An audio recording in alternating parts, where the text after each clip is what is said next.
training, but records show he spent a lot of time preparing for scenarios just like the one he faced on Saturday. Here's Rebecca Lopez. Aaron Dean. Aaron Dean was an officer for Fort Worth Police for a year and a half. This is his graduation day.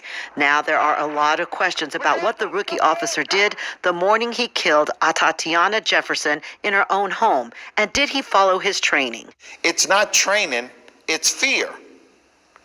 When you have fear of a community, and if something seems out of order, you use your last resort as your first resort.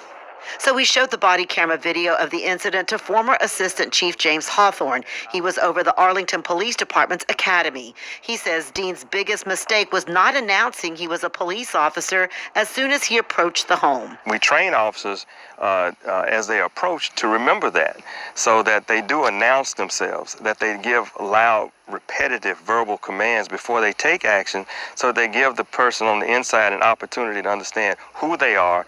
He says when officers don't do that, homeowners are startled. He says Dean also did not follow his training when he shouted commands but shot within seconds. It just did not seem that he gave the victim an opportunity to comply with his request. The other concern is why Dean had his weapon drawn on a welfare check. Hawthorne says that's not necessarily a bad thing because no call is routine and officers don't know what they might face. But he also says it could raise the question of implicit bias, a white officer going into a predominantly black neighborhood assuming the worst. We go to great lengths to try to train that out of people. You can never take it all away.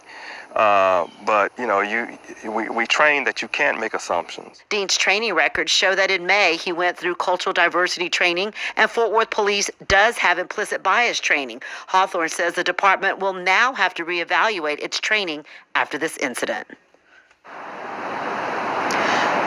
Fort Worth Police have received a lot of criticism over their officer-involved shootings. They've had 9 so far this year. 6 of those have resulted in deaths. All 6 of those deaths happened after June, and the majority have been African Americans and Latinos. So some pastors today called for the Justice Department to come in and take a look at the Fort Worth Police Department and perhaps put it under a consent decree, meaning the Justice Department would run the Fort Worth Police Department.